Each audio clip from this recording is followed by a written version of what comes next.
तो सावन का तो बहुत चल रही है पंडित जी। हाँ सावन में मैंने भी सावन में चल गया कदा इसको जावेगी फिर समाप्ति स्याता तावता तम्मा सुविस्तरो भवाः दीपस्त देवताय नमः भेटुक भैरवनाथाय नमः करकरत कपाल कुंडले धनेश्वरणेते मिरणीलगयालकपवती करतुर समर्पया विघ्न विच्छेद हेतु जरति बैठुकनाथा श्रीदद साधकानां दीपस्त देवताय नमस्ताः प्रक्षल्लया पुण्ड्रीकाक्षः पनातो पुण्ड्रे काक्षपनाथो हरि ओम गुरुब्रह्मा गुरुविष्णु गुरुदेव महेश्वरा गुरुरसाक्षात् परब्रह्म तस्मै श्री गुरवे नमः खण्डमण्डलाकारं व्याप्तमेन चराचरं तद्वतं दर्शनेन तस्मै श्री गुरवे नमः श्री सद्गुरवे नमः गणपति का स्मरण कीजिए हरि ओम गणान्त्वाः गणपति गंगवामहे प्रियाणान्त्वा प्रियपते गंगवामहे निधिनान्त्वा निधिपते गंगवामहे वसोमहं जाने गर्भधमा सुमजासि गर्भधमा स्वस्ति न इन्द्रो वृद्धस्रवाः स्वस्ति न कोखा विश्ववेदाः स्वस्ति न साक्षर्यो अरिष्टनेमि स्वस्ति नो बृहस्पतिर्दधातो पयः प्रत्याम पयो सदेशो पयः दिव्यंतरिक्षे पयोधा पयः स्ववति प्रदेशा संतो मह्यामा विष्णुरराटमसि विष्णो तनपात्रे स्तो विष्णो सयुरसि विष्णो द्रवोऽसि वैष्णवसि विष्णवे तवाग्निरदेवता वातो देवता सूर्यो देवता चन्द्रमा देवता वसवो देवता रुद्रा देवता नृत्या देवता मरुतो देवता विश्वे देवा देवता बृहस्पति सवतेन्द्रो देवता वरणा देवता ओम दौ शान्तिरन्तरिक्षगुण शान्ते पृथिवी शान्ते रापः शान्तिरौषधया शान्ति वनस्पतय शान्ति विश्वे देवा शान्ति ब्रह्म शान्ति सर्वगुण शान्ति शान्तिरेव शान्ति सामा शान्तिरेधेशो शान्तिर भवतु श्रीमन्महागणाधिपतये नमः लक्ष्मी नारायणाभ्यां नमः उमामहेश्वराभ्यां नमः वाणीरणे गर्भाभ्यां नमः सचीपरार्दुराभ्यां नमः मारतोपरत चरणकमले भयो नमः इष्टदेवताभ्यो नमः कुलदेवताभ्यो नमः ग्रामदेवताभ्यो नमः स्थानदेवताभ्यो नमः सर्वेभ्यो देवभ्यो नमः सर्वेभ्यो ब्राह्मणेभ्यो नमः पूजयामि स्थापयामि नमः संकल्पं कुर्यात् हरि ओम विष्णुरविष्णुरविष्णु श्रीमद्भगवतो महापुरुषस्य विष्णुराज्ञा परार्थे तत्रादौ श्री श्वेतवरः कल्पे वै स्वत्मन्मन्त्रेष्टावसुत्तमे युगे कलुगे कलि प्रथमचरणे जाम्बूदीपे व्रतखण्डे आर्यावर्तान्तगते ब्रह्मवैतकदेशे पुण्यक्षेत्रे भारतवर्षे उत्तरप्रदेशे भगीरथ्यां वामतीरे बिजनौरे मंडलांतर्गते क्रैतपुरनगरे मोहल्ला उत्तरी चौहानां क्षेत्रे वर्तमान संवत्सरे संवत् 2082 सिद्धार्थ नाम संवत्सरे सूर्य दक्षिणायने चंद्र उत्तरायणे वर्षारतो मासनम मासोत्तमे मासे पवित्र मासे श्रवण मासे ऐसते पक्षे शुभे नवम्यां तिथौ शनिवासरन्तयमा कर्क राशि स्थिते सूर्ये एवं मिथुन राशि स्थिते गुरु एवं मेष राशि स्थिते चंद्रे सत्सु एवं ग्रह गुण विशेषण विशिष्टस्यां नवम्यां तथो गोत्रोत्पन्ना गोयल गोत्रोत्पन्ना श्रीमान श्री संजीव कुमार जी गोयले एवं से पत्र ब्रह्मा श्रीमते प्रीति गोयले एवं से पुत्र हर्ष गोयले एवं कृष्ण गोयले से परिवार समाज श्रुति स्मृति प्राणोत्फल प्राप्त सर्वारिष्ट निवारणार्थम सर्वत्र हर्ष विजयी देवपदे समा चतुष्पदे पशु बांधवकाम मनरूपायु किरते यशोबलम धनधान्य वृद्धिरथम स्थिर लक्ष्मी प्राप्त प्राप्त लक्ष्मी प्राप्त लक्ष्मी चिरकाले से रक्षणार्थम लोके सभायां राजद्वारे वा सर्वत्र विजय लाभादि प्राप्त चतुर्थ अष्टम द्वादश स्थान स्थिता प्रबल पाप ग्रह दोष निवारणार्थम श्री सत्यदेव प्रसन्नारतम् सत्यनारायण व्रत कथायां पूजनम कुर्याताओ गणपति का स्मरण कीजिए जल चढ़ा देना चम्मच के द्वारा। ओम हीरम महेश पुत्र समस्त विघ्नों विनाश दक्ष मांगल्य पूजा प्रथम प्रधान ग्रहण पूजा भगवन् नमस्ते गणपतये नमाधार शक्तये नमः विघ्नेश्वराय वरदाय सुरप्रियाय लंबोदराय सकलाय जगदृत्याय नगन्ननाय श्रतयाज्ञ विभूषताय गौरी सुताय गणनाथ नमो नमस्ते नमस्ते ब्रह्मरूपाय विष्णु रूपाय ते नमः नमस्ते रुद्र रूपाय कर रूपाय नमः विश्वरूप स्वरूपाय नमस्ते ब्रह्मचारणे भक्ति प्रियाय देवाय नमस्तोभ्यं नमो नमः श्रवण महागणाधि पाताय नमः लक्ष्मी जी का स्मरण कीजिए जल चढ़ा देना श्रेष्ठ लक्ष्मीश्च पतन्या भोरात्रे पारस्वे नक्षत्राणि रूपमसवन्नो व्यातमे स्नेत्रसाना मुम ऐकाणे सर्वलोकं मुम ऐकाणा लक्ष्मी देव नमः गणेश अंबिकाभ्याम नमः सुप्रतिष्ठो वरदो भवाः सर्वभूषादिके शुद्धे लोकलज्जा निवारणे मयोपादते वस्त्रं ग्रहण परमेश्वराः गणेश अंबिकाभ्याम नमः सुप्रतिष्ठो वरदो भवा फलेन फलितं सर्वं त्रिलोक्यं चराचरं तस्मात् फलप्रदानेन पूर्णासन्तु मनोरथा पुङ्गीफलं महादिव्यं नागवल्लीदलरतं इलालवङ्गसंयुक्तं सफलताम्बुलं प्रतिगृहीतां ब्रह्मा जी का स्मरण कीजिए ब्राह्मणं सरतमनित्यं अष्टनेत्रं चतुर्मुखं गायत्री सहितं देवं ब्रह्म अवाहयाम्यहं ब्रह्मयज्ञानं प्रथमासीता सुरचवेन वसुपधन्नय उपमासवेष्टा योनिम सताश्च ब्राह्मणे नमः पूजयामि स्थापयामि नमः विष्णु भगवान का स्मरण कीजिए मंगलम भगवान विष्णु मंगलम गरुड़ध्वज मंगलम पुंडरीकाक्षं मंगलाय यत्नो हरे विष्णुरराटमसि विष्णो सनपात्रे स्तो विष्णो सायोरासि विष्णो ध्रुवोऽसि वैष्णवमसि विष्णवे तवा विष्णवे नमः पूजयामि स्थापयामि नमः शंकर भगवान का स्मरण कीजिए शिवं शंकरमीशानं द्वादाक्षात्रिलोचनं उमया सहितं देवं शिव अवाहयाम्यहं नमः संभवाय च मयो भवाय च नमः शंकराय च महेश्वराय च नमः शिवाय च शिवतराय च श्रीभगवते सांब सदा शिवाय नमः भवानी शंकर महारुद्र प्रियन्ता नमः ओमकारं बिन्दौ संयुक्तं नित्यं ध्यायन्ति योगिना कामदं मोग्धं चैव ओमकाराय नमो नमः नमन्ति ऋषयो देवा नमन्ति अप्सरसां गणा नरा नमन्ति देवेशं नयकाराय नमो नमः महादेवं महात्मानं महाध्यायं परायणं महापापरं देवं मैकाराय नमो नमः ओमकाराय नमः पंचोपकाराय नमः सूर्य का स्मरण कीजिए दिवाक्रम सहस्रनांसो ब्रह्मदेशे सुनत्तमं लोकनाथं जगतचाक्षो सूर्यम् अवाहयाम्यहं कृष्णेन रजसाः वर्तमानो निवेशयन्नव्रतं मयञ्च हृणैना सवितरचेना देवयाति भुवनानि पश्चन्न सूर्याय नमः ॐ भूर्भुवस्व कलिंग देशोद्भवा कश्यप गोत्रे रक्तवर्ण भाव सूर्य यहाँ गच्छ यहाँ तिष्ठा सूर्याय नमः चंद्रमा का स्मरण कीजिए हम देवा सपतन स्वदम महते सत्राय महते ज्येष्ठाय महते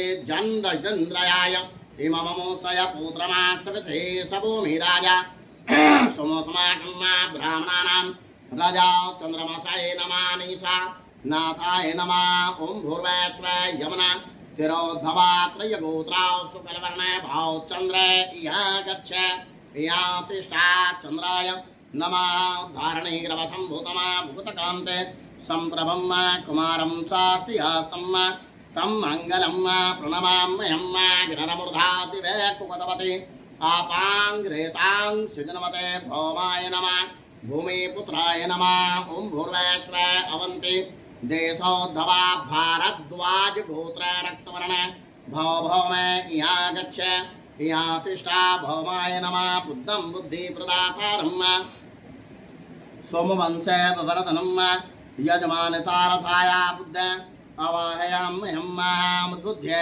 स्वाग्ने प्रतिजाग्रहि तवमेष्टा पुरते शास्त्रतामयञ्च आद्योत्तरतमं देवा विश्वे देवा यजमानश्चयाः सिद्धताः बुद्धाय नमः ॐ भूर्वस्व मध्य देशोद्भवा त्रयगोत्रा पीतवर्णे भव बुद्ध इहाँ गच्छ इहाँ तिष्ठा बुद्धाय नमः बुद्धिश्रेष्ठं ग्रापुत्रं देवानां च पुरोहितं शुक्रस्य मन्त्रणं श्रेष्ठं गुरुम् अवाहयाम्यहं बृहस्पतये अतयोदर्यो अरादिभान्तिक्रतो विजनेषु यदोदया द्रवणं देहि चैत्रं बृहस्पतये नमः ॐ भूर्वस्व सिन्धौ देशोद्भवा आङ्गिरसगोत्रा पीतवर्णे भव गुरो इहाँ गच्छ इहाँ तिष्ठा बृहस्पतये नमः नाथ ब्राह्मण विवासत्रम्पय सोमं प्रजापतिरतेन सत्येन्द्रियाय शुक्रमन्दस्य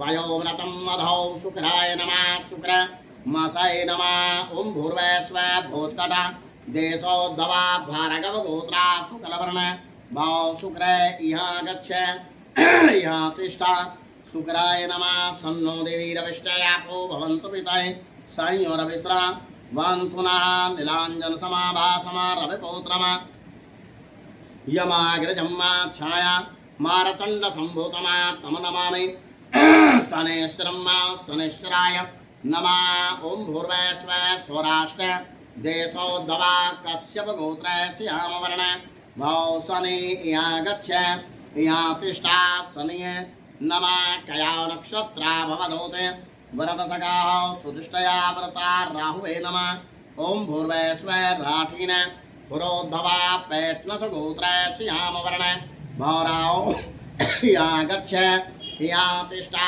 राहुवे नमः ब्राह्मणकुलसम्भूतमा विष्णुलोके भयावहं सिकनन्त महाकायं केतुम् अवाहयाम्यहं केतुं कुणमत्र केतवे पेशोमयर्या पेशसे शुभे देवरजाय था केतवे नमः ॐ भूर्वस्व अन्तर्वेदे समुद्रभवा जैम्निस् गोत्रा धूम्रवर्ण भव केतो इहाँ गच्छ इहाँ तिष्ठा केतवे नमः जलचडादेन ब्रह्मामरारे कृतान्तकारी भानु शशि भूमिसुतो बुधश्च गुरु शुक्र सन राहु केतु सर्वे ग्रहा सनते करा भवनतो नया पूजा सूर्यादि नवग्रहा देवा सुप्रतेस्त वरदो भवा मारतण्डाय नमः आदित्याय नमः भानवे नमः भास्कराय नमः सावित्राय नमः जयाय नमः विजयाय नमः कर्मभूमये नमः भारतभूमये नमः देवभूमये नमः ऋषिभूमये नमः पूजयामि स्थापयामि नमः कलश में 3 बार जल चढ़ाएंगे हरिद्वारे कुशावृत्ते विन्दके नीलपर्वते स्नात्वा कनखले तरथे सबवेन्ना पुनर्भवे शुद्धोदकम् समर्पयामि नमः वरुण आवाहित देवताभ्यो नमः पाष्पाणे नमस्तोभ्यं पद्मने जीवनायके यावत्करं समापयेता तावता त्वं स्वेस्त्रो भवा कलशकुम्भाय नमः वरुण आवाहित देवताभ्यो नमः पाष्पाणे नमस्तोभ्यं पद्मने जीवनायके यावत्करं समापयेता तावता त्वं स्वेस्त्रो भवा कलशकुम्भाय नमः वरुण आवाहित देवताभ्यो नमः वरुण आवाहित देवताभ्यो नमः यतो यथा समयते ततो अभयन्न करो सन्न करो प्रजाभ्यो नमः स्वस्ति काचिन्नवनादेना स्वस्ति न इन्द्र मृगस्रवाः स्वस्ति न पूषा विश्ववेदा स्वस्ति न साक्षर्यो अरिष्टनेमि स्वस्ति नो बृहस्पतिरदधातु कलशकुम्भाय नमः वरुण आवाहित देवताभ्यो नमः पूजयामि स्थापयामि नमः दक्षिणा द्रव्याणि समर्पयामि नमः माल्यादिनी सुगन्धिनी माल्यादिनी वे प्रभु मयानि तानि पुष्पाणि ग्रहण परमेश्वराः फलेन फलितं सर्वं त्रिलोक्यं सा चराचरं तस्मात् फलप्रदानेन पूर्णासन्तु मनोरथा अन्नपते अन्नस्य नो देहानान् अनिमासिना प्रदातारं तारसनो राजो देहि देवपदे समा चतुर्पदे मिष्टान्नं समर्पयामि नमः मिष्टान्नान्ते शुद्धोदकं समर्पयामि नमः शृङ्गीफलं दिव्यं नागवल्ली दलरतं एला लवंग संयुक्तं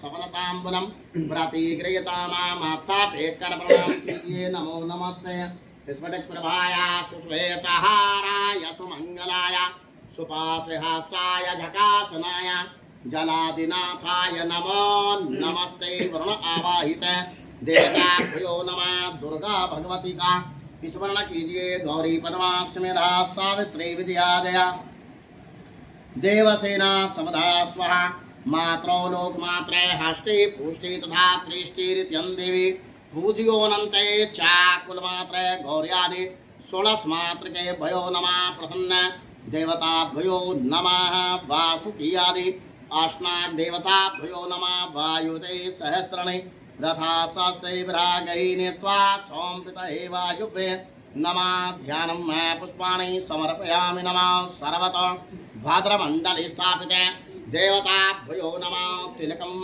कुर्यातः नमो ब्रह्मण्यदेवाय गो ब्रह्मण्यहिताय च जगदित्याय कृष्णाय गोविन्दाय वासुदेवाय नमो नमः एतन्ते देवाः सवित्रज्ञं ब्रह्माहो बृहस्पतये ब्राह्मणे तेन याज्ञमवतेन यजपतिना तेन महामवै भद्रं कर्णिमिः शृणायाम देवा भद्रं पशरमाक्ष विरजत्राः स्थिररङ्गसीमहि देवहितं यदायु आदित्या वसो रुद्रा विश्वे देवा मृदना तिलकं ते प्रच्छन्तो धर्मकामार्थिद्दाहिताय धावद्रं दक्षायनारणय सत्नकाया सुमनस्य वदनामि जरदृष्टियरथां समेतमवदने विरणौ गाच्छेम देवा गोत्रभ्रातविरुतम कृणया तेहनाथमहिमान सचतयात्रपूर्वे साध्याः शान्तिदेवा विष्णु भगवान का स्मरण कीजिए हरि ओम कास्तौरे तिलकं ललाटपटले वाक्स्थले कौस्तभं नासाग्रे वरमौक्तिकं करतले वेणुकरे कङ्कणं सर्वाङ्गे हरिचन्दनं सुललितं कण्ठे च मुक्तावली गोपीस्त्रे परिवेष्टितो विजयते गोपाल चूडामणि हरि ओम सहस्रशिरसा पुरका वेद सर्वयदभूतं यच्च भावयं पुत्वमरे तथा सुयसान यदन्ननाते रोहति इतवानसया महिमातो जयया च पुरखा पदवसे विश्वभूतानि तिरिवादशयामृधन्दवीत्रिपा दुधार्वहुदत पुरख पदवास्येहा भुवात्मनौ तत विसवद वेकामतसा सनासने अभिपता विराडजायता विराज अधिपुरखाः सजातोऽभिरक्षता पश्चादभूमि मतो पुरा लक्ष्मी नारायणाभ्यां नमः पुरुषोत्तम समर्पयामि नमः विष्णु भगवान का स्मरण कीजिए जलसाधना मंगलम भगवान विष्णु मंगलम गणध्वजा मंगलम पुंडरीकाक्षं मंगलाय यत्नो हरे विष्णु रराटमसि विष्णु सनपात्रे स्तो विष्णु सयुरसि विष्णु द्रवोऽसि वैष्णवसि विष्णवे त्वाः विष्णवे नमः पयस्नानं समर्पयामि नमः पयस्नानान्ते शुद्धोदकं समर्पयामि नमः तदिका प्राणकार सम्मापयसास्तो समुदभूतं मधुरामधं शशिप्रभं ददयानीतं मया देव स्नानार्थं प्रतिगृह्यताम नवनीतमतपन्नं सर्वसन्तोषकारकं घृतं तोभ्यं प्रदर्शयामि स्नानार्थं अर्पितं घृतस्नानं समर्पयामि नमः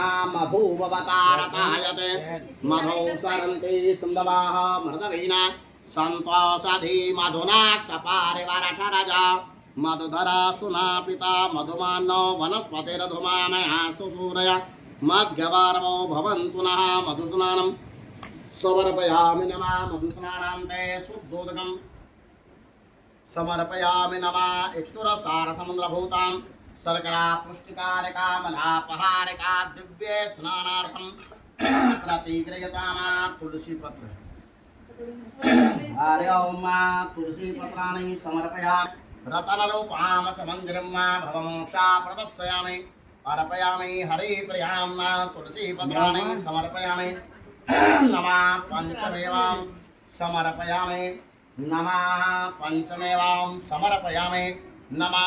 जल की धारा बांध करके हरिद्वारे कुशाव्रते विंधके नीलपर्वते स्नात्वा कनखरे तरथे सबवेन्नाः पुनर्भवे विष्णुर्गनमा शुद्धोदकं समर्पयामि नमः। गन्धानुलेपनं समर्पयामि नमः। कुमकुमं कामनादिव्यं कामना कामसम्भवं भगवान जी समर्पयामि नमः। श्री सद्गुरवे नमः। तिलकं सर्वतो भद्रमण्ड कल्याणमस्तु विमलासन्नये नमः।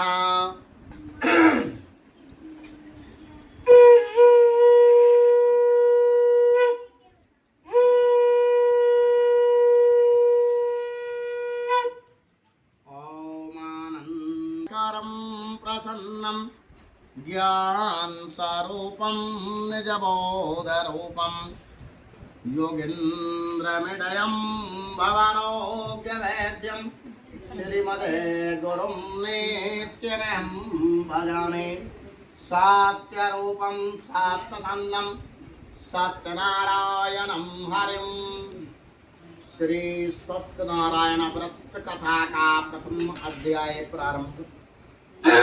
व्यास जी बोले, एक समय नैमिषारण्य तीर्थ में शौनक आदि 88,000 ऋषि एकत्रित हुए। वहां पर महाभारत व पुराणों के रचयिता वेद व्यास जी के प्रधान शिष्य सर्वशास्त्र ज्ञाता श्री सूत जी भी उपस्थित थे।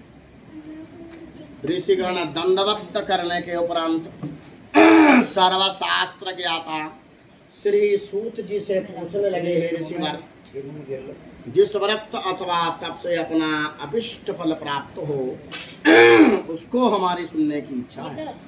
हे महर्षि, कृपा कर हमसे कहिए। सूत जी बोले, महामुनियों, एक समय नारद जी ने इसी प्रकार लक्ष्मीपति श्री विष्णु भगवान से पूछा और विष्णु भगवान ने देव ऋषि नारद जी से जिस प्रकार से कहा था उसे तुम मन लगाकर सुनो। एक समय नारद जी ने दूसरों की भलाई करने की इच्छा से अनेक लोकों में भ्रमण करते हुए मृत्यु लोक में आगमन किया। यहाँ आकर नारद जी देखते हैं संसार के समस्त प्राणी तरह तरह के दुखों से दुखी हो रहे हैं।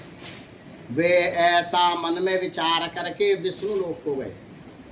वहाँ श्वेत वर्ण और 4 भुजाओं वाले देवों के इस नारायण को, जिनके हाथों में शंख चक्र गदा और पद्म थे तथा वनमाला पहने हुए थे, देख कर नारद जी स्तुति करने लगे और कहने लगे, हे भगवान, आप तो अत्यंत शक्ति से संपन्न हैं।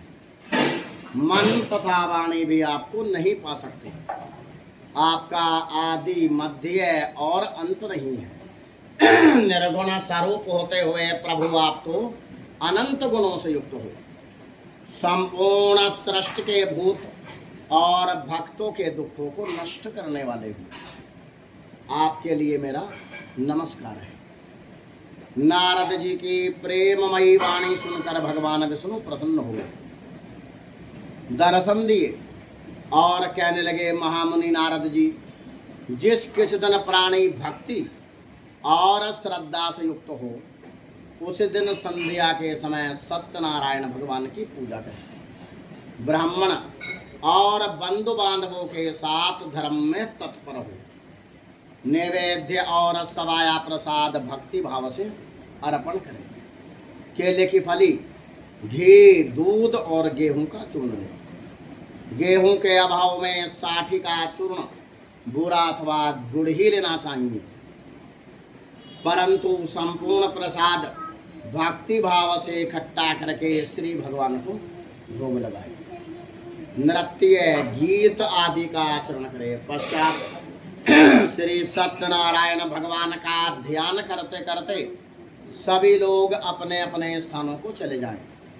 इस प्रकार व्रत का आचरण करने से निश्चय ही मनुष्यों की इच्छा पूर्ण हो जाती है। विशेष करके कलयुग में भूमि पर यही मोक्ष का लघु उपाय है। इति श्री स्कंद पुराणे रेवाखंडे श्री सत्यनारायण व्रत कथायां प्रथमाध्याय। बोलो श्री सत्यनारायण भगवान की जय। सूत जी महाराज कहते हैं, महर्षि गणों, सुंदर काशीपुरी नगरी में एक अति निर्धन बहुत दरिद्र सपानंद नाम का ब्राह्मण रहता था। यह भूख और प्यास से बेचैन हुआ नित्य ही पृथ्वी पर भिक्षावृत्ति किया करता था। ब्राह्मणों से प्रेम करने वाले भगवान ने ब्राह्मण को दुखी देखकर बूढ़े ब्राह्मण का रूप धारण किया और इस ब्राह्मण के पास जाकर आदर से कहने लगे, हे विप्र, तू नित्य दुखी हुआ पृथ्वी पर क्यों घूमता है? हे श्रेष्ठ ब्राह्मण, यह सब मुझसे कहो, मैं सुनना चाहता हूँ। ब्राह्मण बोला, प्रभु, नाम तो है सदा आनंद मेरा भगवन। जिस ब्राह्मण ने मेरा नामकरण संस्कार किया उस ब्राह्मण ने मेरा जन्म का नाम रखा सदा आनंद, लेकिन जीवन में मैंने आज तक आनंद का दर्शन नहीं किया। कई कई दिवस व्यतीत हो जाते हैं प्रभु, लेकिन भोजन की व्यवस्था भी समय पर नहीं हो पाती है। हे कृपालु, हे दयालु, यदि आप इसका कोई सरल उपचार जानते हो तो कृपा कर कर मुझसे कहिए। वृद्ध ब्राह्मण बोले, हे ब्राह्मण, तू सत्यनारायण भगवान के इस उत्तम व्रत को कर, जिसको करके मनुष्य सब दुखों से मुक्त हो जाता है। ब्राह्मण को उस व्रत का सब वृतांत बतलाकर बूढ़े ब्राह्मण का रूप धारण करने वाले सत्यनारायण भगवान वहीं अंतर ध्यान हो। जिस व्रत को वृद्ध ब्राह्मण ने बतलाया है, मैं इसको अवश्य करूंगा। यह निश्चय करके ब्राह्मण को रात्रि में निंद्रा भी नहीं आई। यह सवेरे उठा, सत्यनारायण भगवान के व्रत का निश्चय किया और भिक्षा के लिए चला। उस दिन इस ब्राह्मण को भिक्षा में बहुत प्रकार का धन मिला, जिससे इसने बंधु बांधवों के साथ सत्यनारायण भगवान का उत्तम व्रत किया। इस व्रत के प्रभाव से यह धन पुत्रादिकों से युक्त हुआ और संसार के समस्त सुख भोग कर सत्य लोक को प्राप्त हुआ। सूत जी महाराज कहते हैं, महर्षि गणों, एक समय यह ब्राह्मण धन और ऐश्वर्य के अनुसार बंधु बांधवों के साथ व्रत करने के लिए तैयार हुआ। इसी समय एक लकड़ी बेचने वाला आया और बाहर लकड़ियों को रखकर ब्राह्मण के मकान में गए। प्यास से दुखी लकड़हारे ने ब्राह्मण को व्रत करते हुए देखा और ब्राह्मण को नमस्कार करके कहने लगा, हे ब्राह्मण, यह आप क्या कर रहे हैं? ब्राह्मण बोला, हे लकड़हारे, मैं तो सब मनोकामनाओं को पूर्ण करने वाला सत्यनारायण भगवान का उत्तम व्रत कर रहा हूँ। इसी की कृपा से मेरे यहाँ धन धान्य आदि की वृद्धि हुई है। इससे इस व्रत के विषय में जानकर लकड़हारा बहुत प्रसन्न हुआ। चरणामृत ग्रहण किया, प्रसाद ग्रहण किया और अपने स्थान को चला तथा सत्यनारायण भगवान के लिए मन में इस प्रकार का विचार किया, आज ग्राम में लकड़ी बेचने से जो भी धन प्राप्त होगा उससे ही मैं सत्यनारायण भगवान का उत्तम व्रत करूंगा। मन में ऐसा विचार करके लकड़ियां सिर पर रखकर यह ऐसे सुंदर नगर में गया जिस नगर में बहुत धनवान लोग रहते थे। वहां पर से लकड़ियों के दाम पहले दिनों से दुगने मिले। तब यह प्रसन्न होकर पक्के केले की फली, घी, दूध, गेहूं का चूर्ण सब इकट्ठा और सवाया लेकर अपने घर को चला तथा सब भाइयों को बुलाकर इसने विधि के साथ सत्यनारायण भगवान का उत्तम व्रत किया। इस व्रत के प्रभाव से यह धन पुत्रादिकों से युक्त हुआ और संसार के समस्त सुख भोग कर वैकुंठ लोक को प्राप्त हुआ।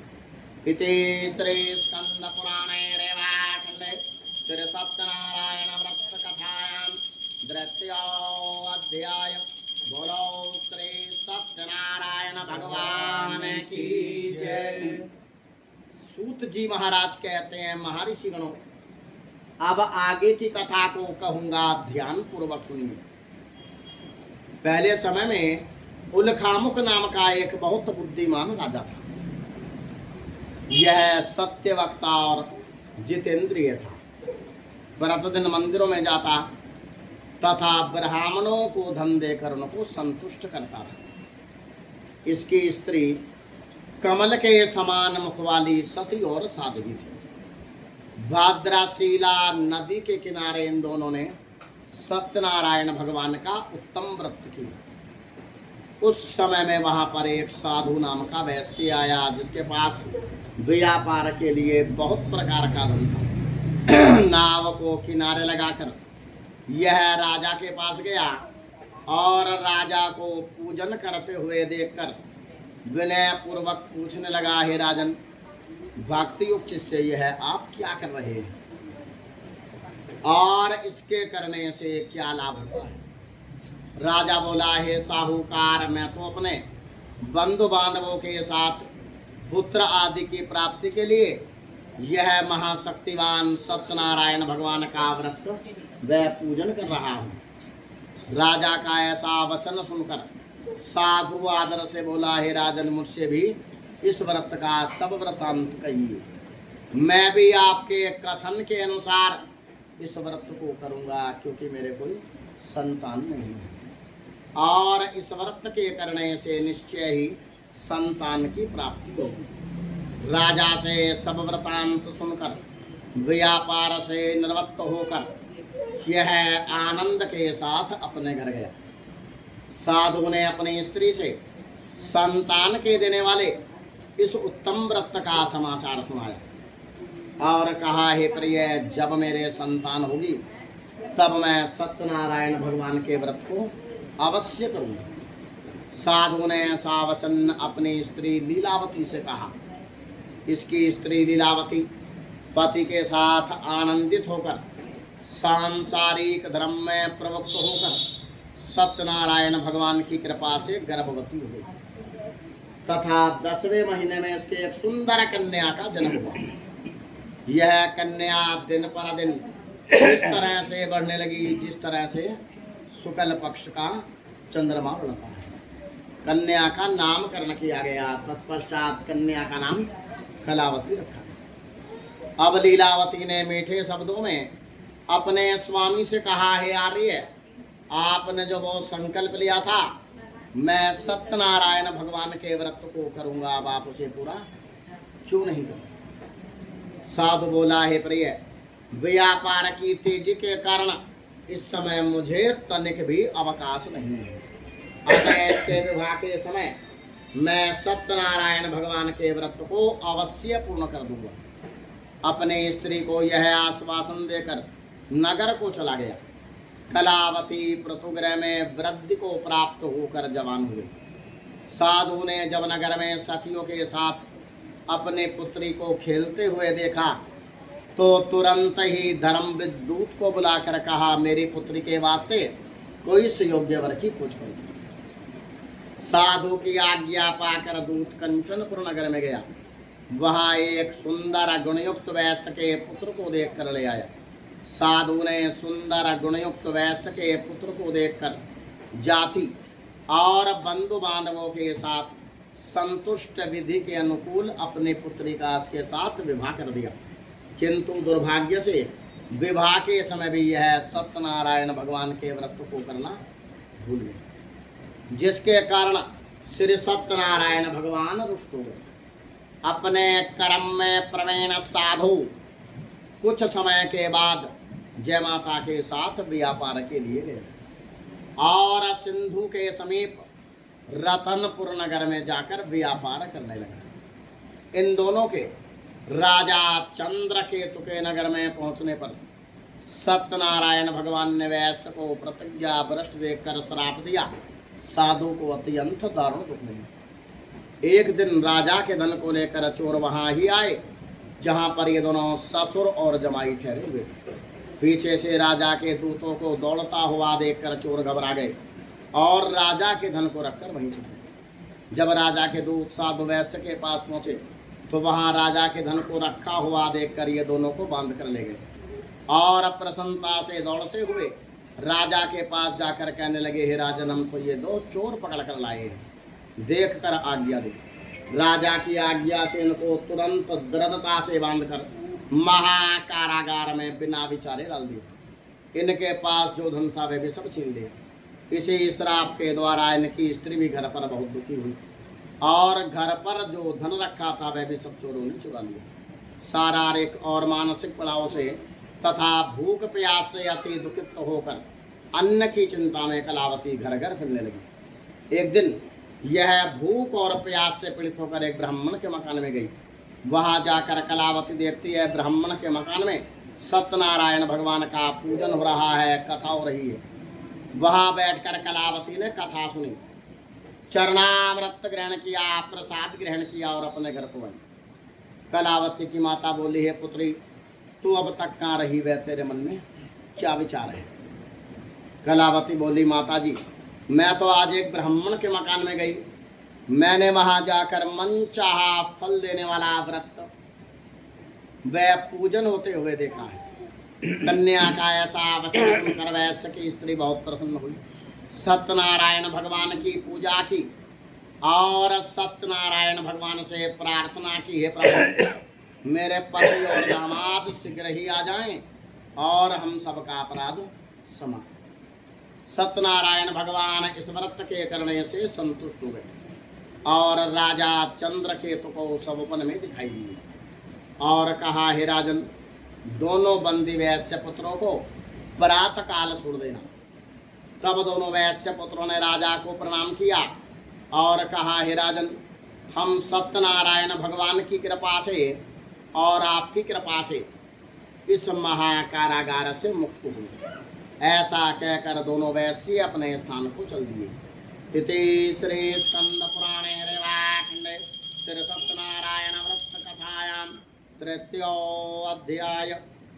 बोलो श्री सत्यनारायण भगवान की जय। सूत जी महाराज कहते हैं, महर्षि गणों, वैश्य ने मंगलाचार पूर्वक यात्रा आरंभ की और ब्राह्मणों को धन देकर यह अपने नगर को चला। वैश्य के थोड़ी दूर पहुंचने पर सत्यनारायण भगवान ने वैश्य से पूछा, हे साहूकार, तेरी नाव में क्या है? अभिमानी वैश्य ने हंसते हुए उत्तर दिया, हे दंडी, भला आपको पूछते हैं क्या धन लेने की इच्छा है? मेरी नाव में धन नहीं, थोड़े से बेल पत्र इत्यादि पड़े हुए हैं।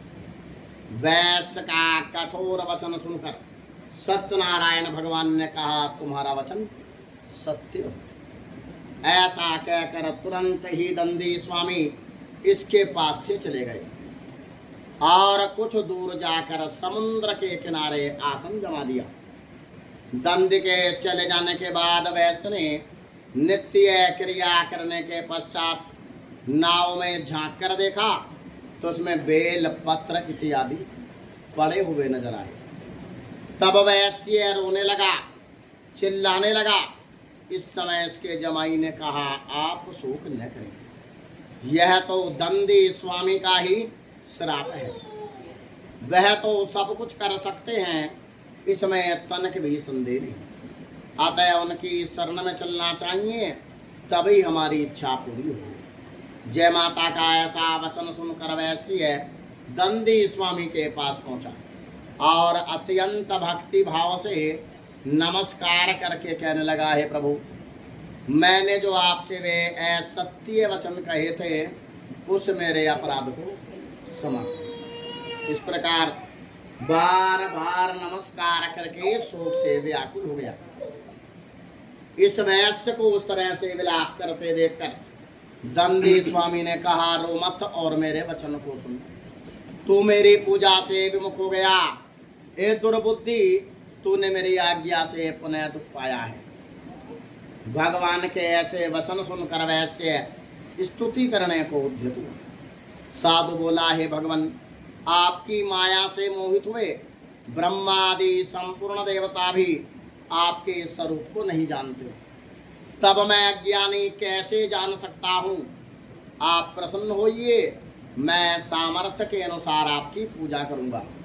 मुझ शरणागत की रक्षा करो प्रभु, और पहले के समान मेरी नाव में धन भरो। वैश्य के भक्ति से भरे वचन सुनकर सत्यनारायण भगवान प्रसन्न हो गए और इसकी इच्छा के अनुसार वर देकर वहीं अंतर ध्यान हो गए। तब वैश्य ने नाव पर चढ़कर देखा, नाव धन से परिपूर्ण है। तब कहा, सत्यनारायण भगवान की कृपा से मन चाहा फल प्राप्त हुआ। और साथियों सहित यथाविधि सत्यनारायण भगवान का पूजन करके अपने देश की ओर चला। साधु ने दूत को नगर में भेजा।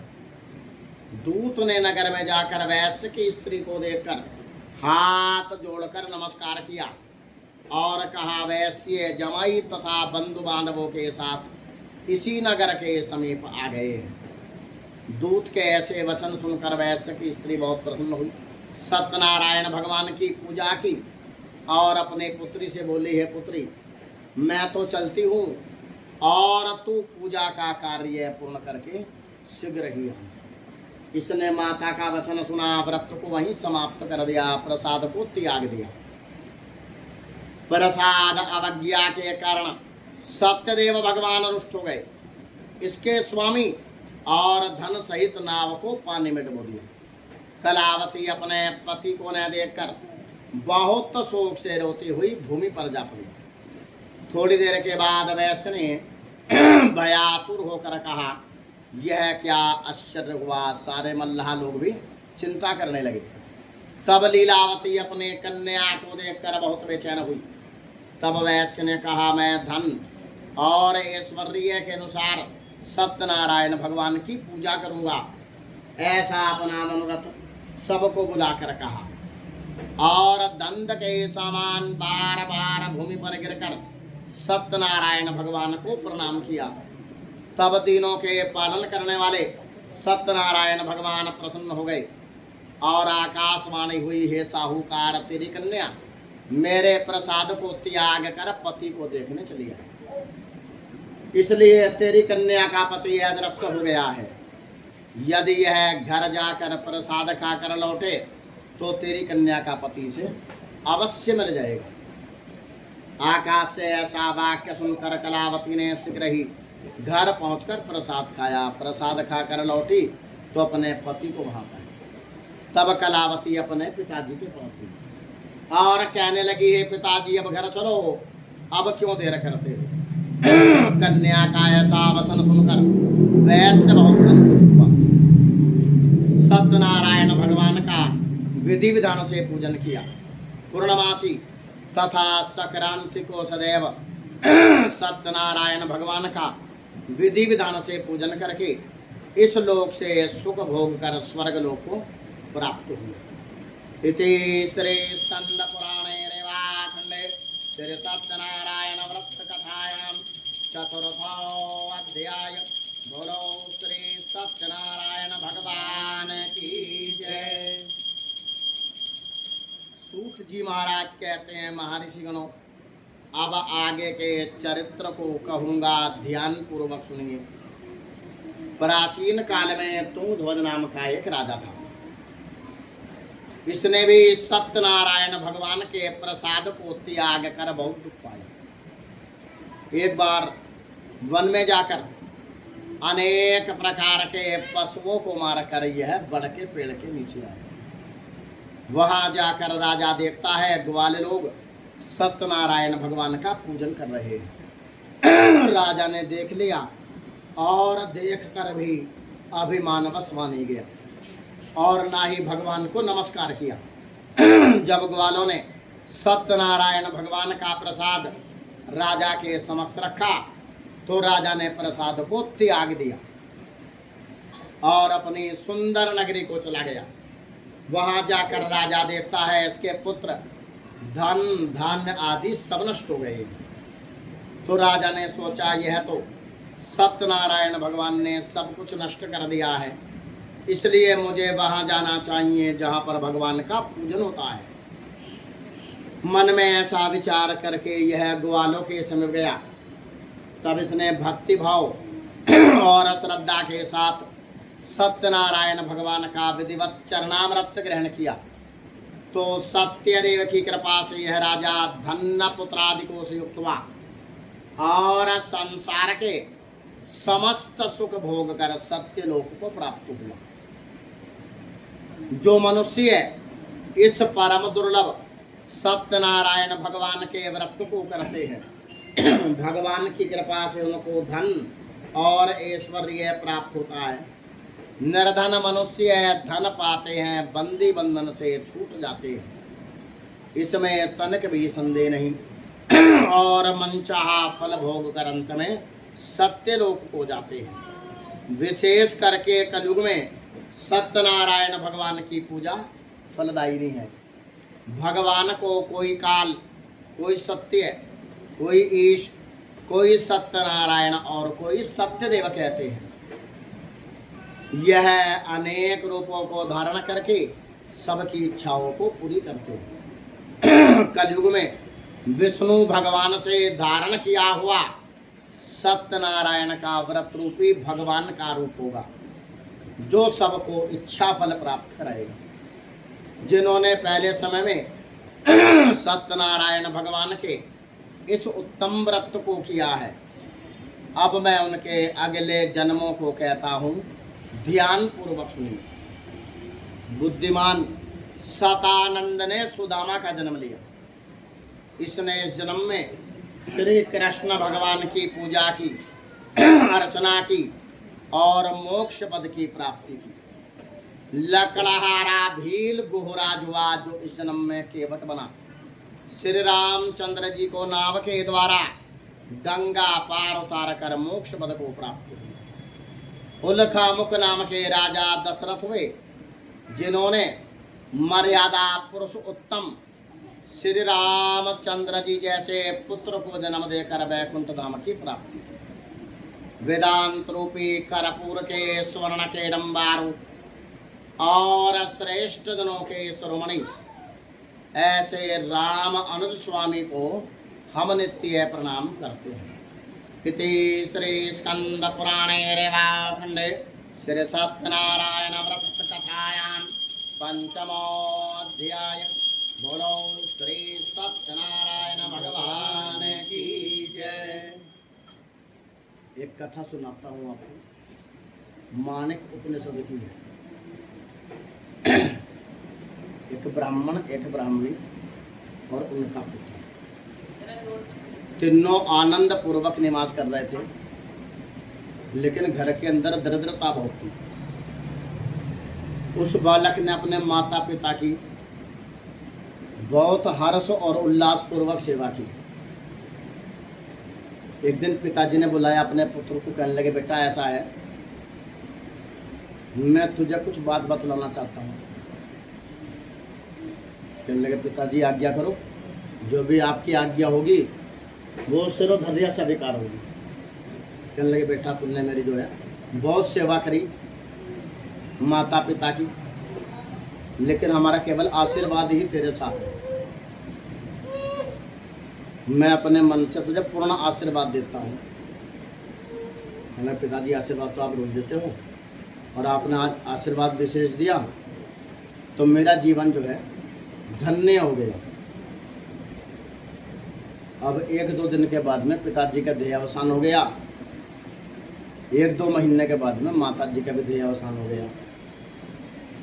अब रह गया पुत्र अकेला। घर की अर्थव्यवस्था बढ़िया नहीं थी, लेकिन उसने जो है ना अपने बुद्धि बल के द्वारा भगवान की कृपा से एक छोटा सा जो है ठेला से लगा लिया, और उसका नाम रखा उसने पिता का आशीर्वाद। अब भगवान की कृपा से कारोबार के अंदर बहुत उन्नति हुई। उस ठेले से जो है 1-2 वर्ष के बाद में दुकान लेने की स्थिति भी बन गई। दुकान लेने के बाद में भी कार्य बहुत बढ़िया चला। उसने दुकान का नाम रखा पिता का आशीर्वाद। पूर्ण रूप से कार्य करता रहा, लेकिन कारोबार की स्थिति ये रही, दिन पे दिन दुगना तिगना चौगुना होता रहा। फिर किसी ने सलाह ये दी, भैया दुकान से काम नहीं चलने का, अब तो तुम जो है ना कोई सुंदर सा मॉल बना लो इसके अंदर। बहुत बढ़िया मॉल बना दिया, कई प्रकार के कारोबार भी और करे, सबके अंदर दिन पे दिन जो है वृद्धि इतनी होती रही, खूब धन आता रहा घर के अंदर। 2-3 साल के बाद में इतना धन इकट्ठा हो गया, खूब संपत्ति खरीदी, शादी विवाह भी बढ़िया हो गया उसका। एक दिन कहने लगे बहुत सारे मित्र उसके, उनमें भाई कारोबार तो हम भी करते हैं, कारोबार तो भी करता है, लेकिन तेरा कारोबार दिन पे दिन वृद्धि कर रहा है। उनमें भैया पिता का आशीर्वाद है। एक मित्र और आ गया, मित्र कई प्रकार के बतलाए गए शास्त्रों में। एक मित्र तो होता है हित चिंतन करने वाला, और एक मित्र होता है अहित करने वाला। एक मित्र आकर के बैठा, कहने भाई कारोबार बढ़िया चल रहा। तुमने हाँ भाई, पुन्ना भी ये चारिया में वो बोला, जितना अपना होटल का नाम रखा था पिता का आशीर्वाद, कि धन तो मैंने बहुत कमा लिया, अब मुझे कोई ऐसा कारोबार बताओ जिसके अंदर मेरा धन घटना शुरू हो जाए।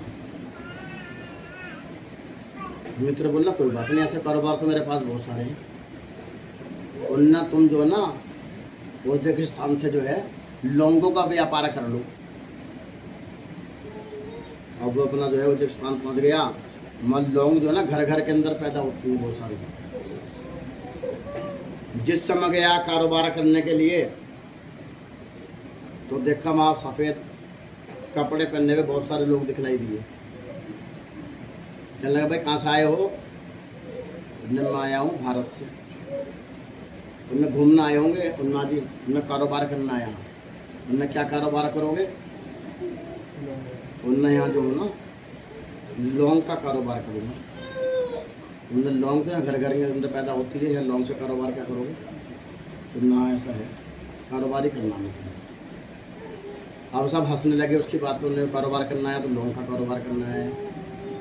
यहाँ से तो लौंग जो है ना विदेश में पहुँचती हैं, और जो भारत से लेकर आ गया है बेचने के लिए। बहुत सारी लौंग लेकर के गया था भारत से वो। अब जब उसने देखा जा कर के तो सब हंसने लगे उसकी बात पर। अब देखा आगे चला तो एक प्रिंस आ रहे हैं वहाँ के सफ़ेद सूट में, बहुत सारे लोग भी और थे। चलनी उन्होंने साथ में ले रखी थी अपने। उन्होंने भाई क्या कर रहे हो? रेता को छानना हो यहाँ का? उसने ऐसा है रेता में इसलिए छानना है कि हमारे प्रिंस की एक अंगूठी खोई गई, और अंगूठी जो है ना हीरे जवाहरात की अंगूठी तो बहुत है हमारे प्रिंस के पास, राजा के पास, लेकिन वो अंगूठी किसी ब्राह्मण ने सिद्ध करके दी थी। वो अंगूठी है अनमोल, वो अंगूठी नहीं मिल रही कहीं। अच्छा, बहुत देर तक छानते रहे वे। जो भारत से गया था वो पिता का प्रिय पुत्र, उसने भी रेते के अंदर वैसे ही हाथ गिर दिया। देखा तो वो अंगूठी उसके हाथ में लग गई। कहला अंगूठी तो ये रही तुम्हारी, तुम्हें कैसे मिली? उसने मैंने भी ऐसे तलाश करा, मिल गई मुझे। तो राजा इतना प्रसन्न हुआ, कहने लगा ऐसा है भैया कि तुमने मेरी अंगूठी ढूंढ कर दी है, तो इतनी संपत्ति का मालिक हो गया कि जीवन पर्यंत कभी कमा भी नहीं सकता। भारत के अंदर लेके गया था वो कारोबार घट्टे का करने के लिए, लेकिन उसे वहाँ पर भी लाभ मिला। तो आशीर्वाद का फल ऐसा होता है कि वो कभी निरर्थक नहीं जाता है। व्यथा जो है ना ब्राह्मण की वाणी, देवताओं की वाणी, माता पिता की वाणी कभी व्यर्थ नहीं जाती है, उसका जो ना अनुसरण करना चाहिए। ओम धौ शांतिरंतरिक्षध्वं शांति पृथ्वी शांति रापः शांतिरोषधया शांति वनस्पतया शांति विश्वे देवा शांति ब्रह्म शांति सर्वगं शांति शांतिरेव शांति सामा शांतिरेधीसु शांतिर्भवतु। पंखा बंद करना, एक थाली लिया ना आपके लिए। विवरासन्नहे नमः धारशक्तये नमः।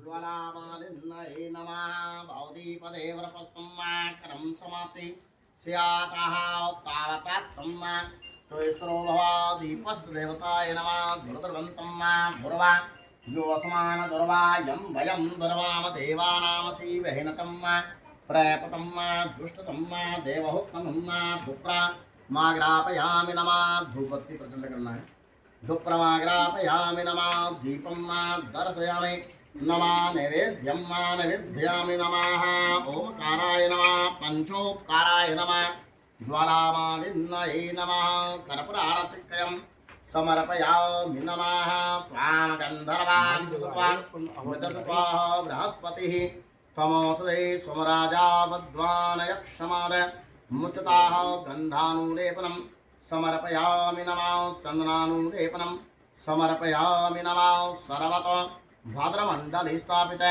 देवताभ्यो नमः पूजयामि स्थापयामि नमः विमलासन्नये नमः धारशक्तये नमः याते त्वमां शिवाः तनुतं घोरा ते पापकाक्ष्णीं गिरिस्सन्ता वदमसि ते नमः ओमकाराय नमः पंचोपकाराय नमः ज्वरामालिन्नये नमः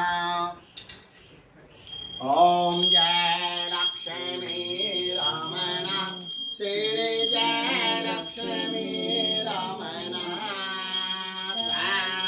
सत्यनारायण स्वामी श्री सत्यनारायण स्वामी दार से दियो स्वामी दीजिए को दार से दियो भोले ब्राह्मण बन कर भोले ब्राह्मण बन कर कांचन महल कियो ओम जय लक्ष्मी रमण जोर बाल भील कराओ देखी तीन पार कृपा करी स्वामी विपातिहा वैश्यमनोरथायो दीने सौफल भोग्यो प्रभोजित सौफल भोग्यो प्रभोजित तेरा स्तुति कीने ओम जय लक्ष्मी रमण बाल बाल संग राजा वन में राखी करी स्वामी वन में भक्ति करी मानवांचित फल दीना मन इच्छा फल दीना देन दयाल हरि ओम जय लक्ष्मी रमण चढ़त प्रसाद सवायो कदली फल मेवा स्वामी कदली फल मेवा तुलसी से द्रौपदीप तुलसी से राजी सत्य देवा ओम जय लक्ष्मी रमण श्री सत्य नारायण जी की आरती जो कोई नर गावे स्वामी प्रेम सहित गावे कहते शिवानंद स्वामी गुरु आजाद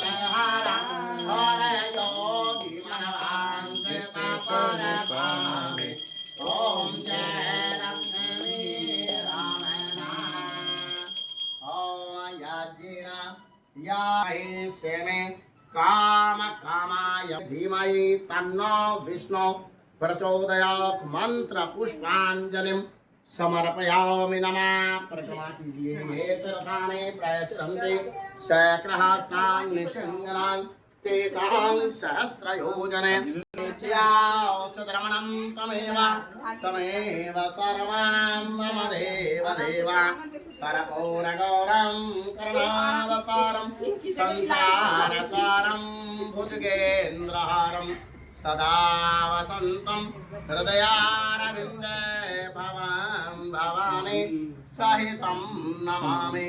बोलो श्री सत्यनारायण भगवान की जय। श्री वृंदावन बिहारी लाल की जय। श्री लक्ष्मी नारायण भगवान की जय। श्री सद्गुरु महाराज की जय।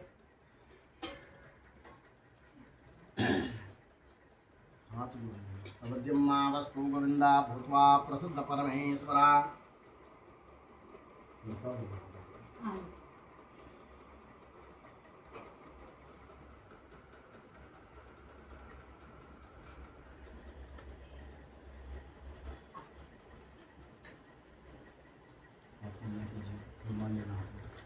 ओम महामंत्रार्था सफला।